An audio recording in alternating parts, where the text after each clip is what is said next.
is Marsha Lane out and about in a relatively hot Trinidad and Tobago today. We just made our first stop at a polling station. We're at the Bamboo Primary School in the polling district of Valsine.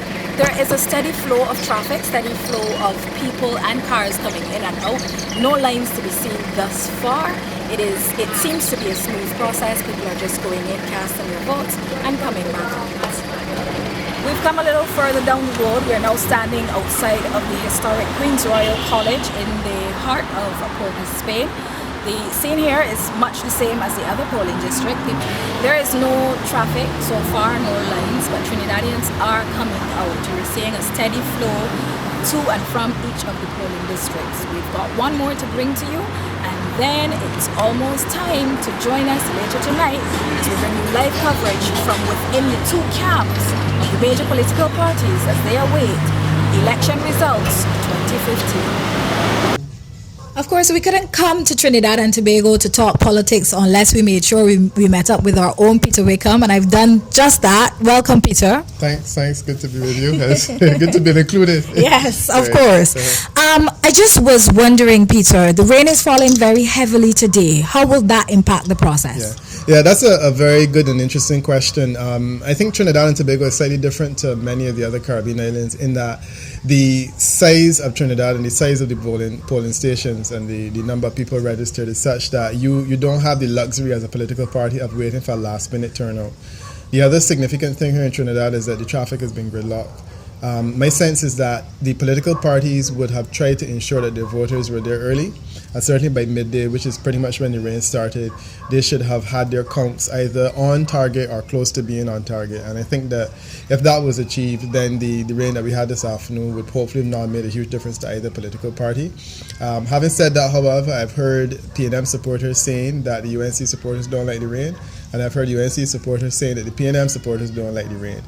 There has been flooding, and flooding more normally occurs here in Trinidad in central areas. Having said that, however, central areas, of course, areas the UNC is dominant. Having said that, however, there are no marginal seats in central areas. Invariably, all of them are pretty much up for grabs. Are pretty much decided. Right, so I am inclined to think that the rain is not going to make a huge difference, all things considered.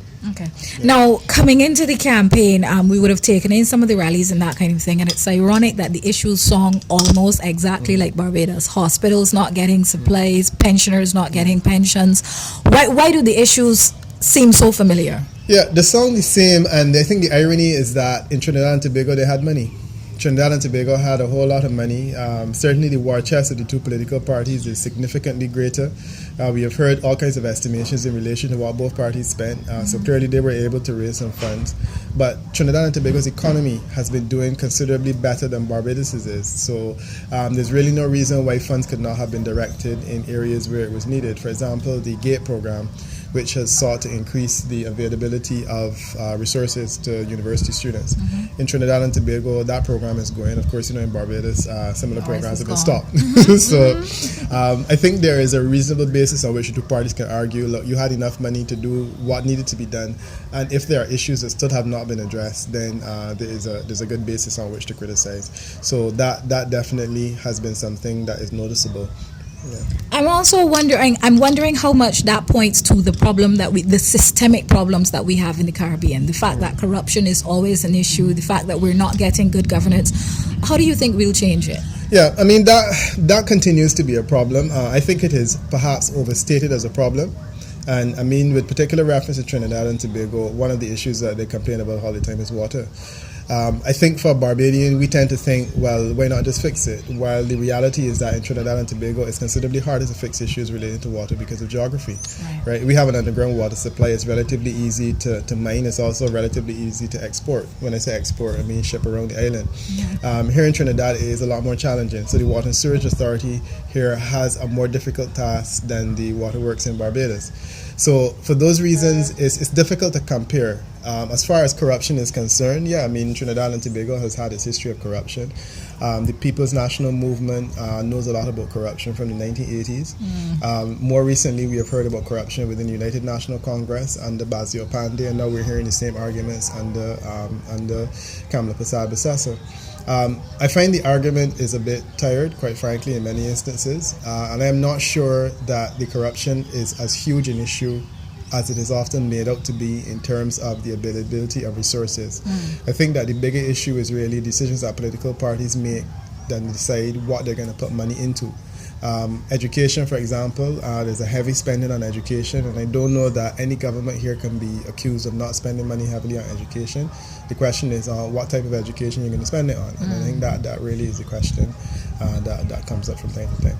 There is a gender dynamic in the election. How are you reading that? Right. Okay. Yeah, the gender dynamic is an interesting one. It's interesting here. It's interesting in Jamaica. We have a particular issue coming up in St. Lucia with a female leader of the opposition. And then in Barbados, of course, we have the obvious question of gender arising. And this is one that I look at with great interest. I think for me, the question is Kamala Persad-Bissessor being judged equally to that of Basil Pandey as a leader, or alternatively is the expectation of the Trinidad and Tobago public higher of her than it is of Basil Pandey? My short answer to that is that in many ways I think it is. I do believe that the standard that is being applied to her, especially in relation to some of her obvious weaknesses, is more harsh than it was for Basil Pandey. But you know, there's a side of me that says, as a political analyst, that's life. It is a reality with which we have to live, and certainly it is a reality with which she has to grapple. It is arguable that she has tried harder than Basil Pandey has. It is also arguable that she has made mistakes that he would not have made. I don't know if it is on account of her gender, and I do feel that here in Trinidad they have moved beyond the assumption that it is because she is a woman that she's either doing or not doing. I think that the feeling is that there are other factors in play that have an impact on her. And it's interesting because she is fighting against a very aggressive opponent, which is Keith Rowley. And one can note that he's definitely toned down his attacks on her, while her attacks on him have been pretty consistent and pretty harsh across the board. So I do feel here in Trinidad they are perhaps moving beyond gender in terms of dealing with Kamala Persad-Bissessor, and there is an assessment of her not only as a leader, not only as an Indian, not only as a East Indian, Indo-Trinidadian, not only as a woman, but as also a politician, and a politician that has to be able to lead and lead with competence. And I think that in many instances, the latter, which is the political assumption, has a lot more to do with how she's being judged than the former two. Okay, now most of the pollsters are going into this election calling dead heat. Do you have any numbers for us? Yeah, well, I mean, I'm comfortable with the numbers I've been hearing, but the reality is that you have 5 marginals. And in the business of polling, if all 5 marginals go in the same way, then you have a relatively comfortable government.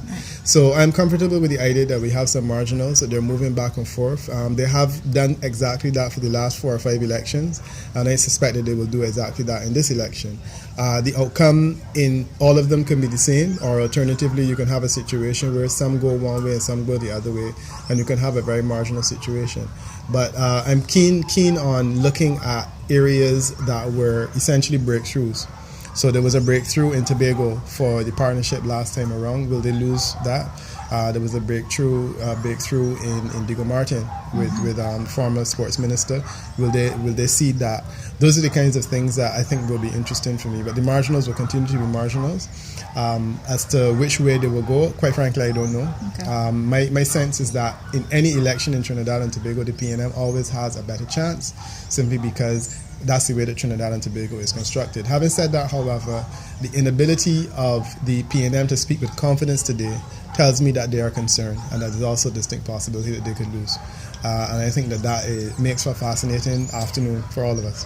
That is definitely true. With 2 hours to go, we are just going to go around, look at some more polling stations, see how things are going on the outside. Rain is falling, traffic is gridlocked, but hopefully at the end of the day, whatever the result is, people will be happy and comfortable about the outcome.